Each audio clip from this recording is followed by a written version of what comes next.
Donc, bonjour à tous. Donc, en tant que... Milly.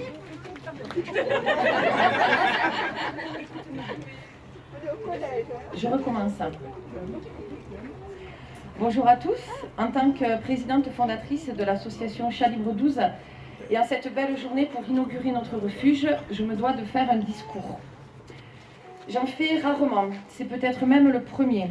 Et pour que ma diction soit parfaite, je me suis entraînée à dire le mot déterritorialisation plusieurs fois d'affilée. Et voilà, j'ai gagné mon pari et j'ai placé le mot déterritorialisation dans mon discours. Donc Sève, Erika et Émilie, qui composent le bureau, me doivent un verre. C'est écrit ça là ? C'est écrit. Donc maintenant que l'introduction est faite, avec une touche d'humour, je vais bien sûr passer à l'histoire de ce refuge. Fin 2015, j'ai eu l'envie de créer une association qui s'occuperait des chats et surtout des chats des rues. Il n'y avait pas d'association sur le secteur pour prendre soin d'eux. Avec Aurélie, qui est là, nous avons créé l'association en se disant que nous allions stériliser les chats des rues en partenariat avec les municipalités. Faven a été la première commune à conventionner avec nous. Monsieur Coste s'excuse d'ailleurs de ne pas être là aujourd'hui. Nous le remercions pour son investissement vers la cause animale. Plusieurs autres mairies nous ont reçus. Le Viebal et Calmont nous ont soutenus pour lancer nos activités. Les vétérinaires de la Primop ont accepté de faire des tarifs préférentiels. Aujourd'hui, c'est 15 autres cliniques qui sont partenaires. Nous avons capturé les premiers chats pour les stériliser, mais aussi les chatons. Que faire de ces petits chatons ? C'est là que l'association Un Toit pour Toi, présidée par Pascal Brier, nous est venue en aide. J'étais famille d'accueil pour ces petits et ils étaient placés sous contrat. Les premières familles d'accueil bénévoles m'ont rejoint. Commençait alors l'aventure de l'adoption. En 2017, nous avons fait nos propres contrats d'adoption, mais nous travaillons toujours en bonne entente avec Un Toit pour Toi. Début 2017, la clinique vétérinaire des Moutiers a fait part à Rodez Aglo de leur choix d'arrêter l'accueil des chats du secteur pendant les 8 jours légaux, soit faire office de fourrière. La loi oblige les communes et les communautés d'agglomération d'avoir un service de fourrière pour l'accueil, pour la capture et l'accueil des animaux pendant 8 jours. Ce délai laisse le temps aux propriétaires de retrouver leur animal. Rodez Aglo ne disposant plus de fourrière, nous avons proposé un projet de création de fourrière refuge financé par l'agglomération et géré par Chat Libre 12. 18 mois plus tard, et après plusieurs échanges et projets, la sentence est tombée. Le bâtiment allait se construire sur le site de la SPA de Rodez, historiquement partenaire avec Rodez Aglo. Quand bien même, c'est leur décision et cela ne nous empêche pas de continuer nos activités. Une semaine plus tard, nous visitions ce local, 4 murs et un toit. J'étais super fière. La loi exige qu'une association dispose d'un refuge pour accueillir et mettre à l'adoption les animaux à l'issue du délai légal de fourrière. Cela permet donc de conventionner avec les municipalités. Pendant des mois, j'ai rêvé d'un bâtiment de 250 mètres carrés avec une infirmerie, un bureau, un vestiaire, une nurserie, un local déchet, un coin repos, des espaces verts. Mais bon, comme je dis souvent, mon premier logement était un T1 bis. Commençons petit, posons les bases, prenons confiance car ce local, il est autofinancé. Tous les travaux ont été réalisés grâce à l'énergie, la détermination et la volonté des bénévoles qui sont venus plusieurs week-ends dans le froid pour isoler, peindre, aménager, ranger, trier et accueillir les premiers chats en janvier 2019.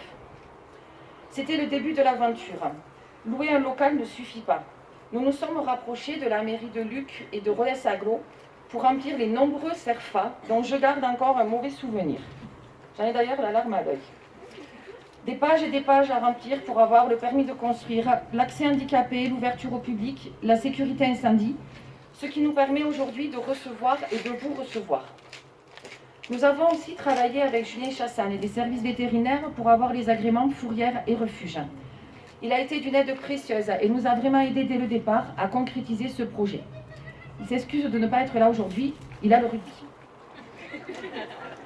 Il a fallu un an pour faire de ces 4 murs un chouette refuge, où les bénévoles aiment se retrouver, aiment câliner, mais aussi nettoyer, faut croire, pour le bien-être des animaux. Un lieu où les chats peuvent manger, boire, grimper, dormir, éliminer en toute sécurité pour un séjour le plus court possible, car rien ne vaut une vie dans une famille. Nous voulons maintenant que ce refuge soit ouvert tous les jours, que les chats aient plus de temps de présence.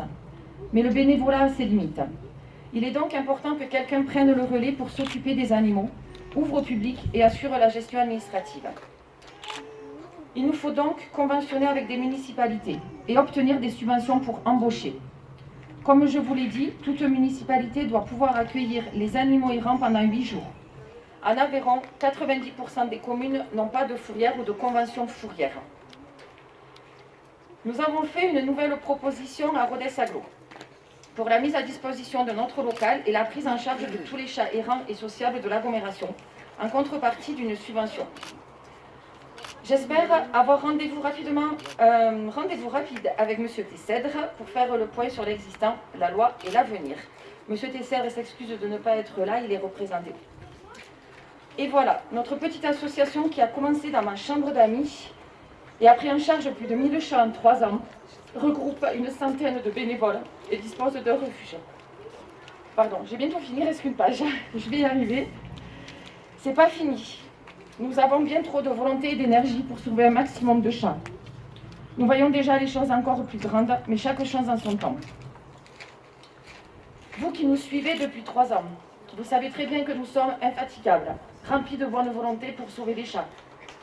Comme j'ose le dire souvent, en petit comité amical, comme ici, on n'est pas très nombreux, nous avons un cœur et des couilles. Je vais conclure par les remerciements. Normalement, on commence par ça, mais j'aime bien le non conventionnel.